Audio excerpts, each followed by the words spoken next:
Bonjour, je vous propose de faire un petit tour des conteneurs premier voyage qu'on vient de livrer au Moulin de Rivière, donc situé à proximité de Gaillac. Très bien, très content de la livraison. Les conteneurs sont dans un super état, donc super content du parcours et du service d'Adopt'un Conteneur. Donc on a fourni deux conteneurs premier voyage, donc format 20 pieds, de couleurs identiques, qui vont nous servir à créer un abri à l'entrée du hangar et offrir 2 fois 14 mètres carrés d'espace de stockage en même temps. Sur chacun des deux conteneurs, bientôt sera installée une structure métallo-textile pour former un grand auvent qui protégera l'entrée du hangar. Si on regarde l'un d'entre eux, donc c'est un premier voyage en 20 pieds dry. Donc dry, ça veut dire 2,59 m de haut en dimension extérieure, 2,44 m de large et en longueur 6,06 m.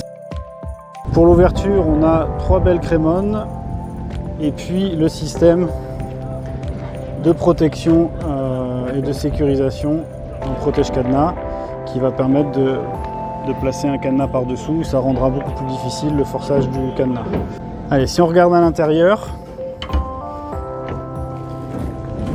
comme c'est neuf, c'est très facile à manipuler.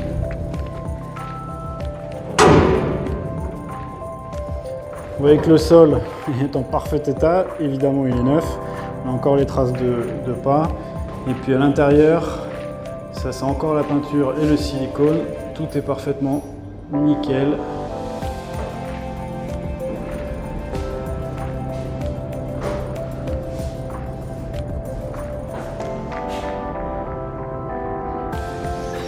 Vous voyez toutes les petites aérations.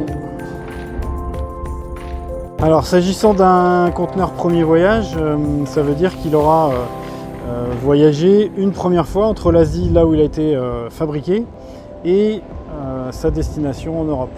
Donc il aura servi une fois, ce qui veut dire que au cours du transport, ça peut frotter sur les montants. Il peut y avoir quelques petites anicroches, mais rien de bien méchant. Et il faut parfois s'attendre à ce qu'il y ait quelques éraflures. On le voit ici sur le deuxième conteneur. Lors du transport, nécessairement, les conteneurs sont posés les uns contre les autres sur les bateaux. Forcément, ça frotte et du coup, ça peut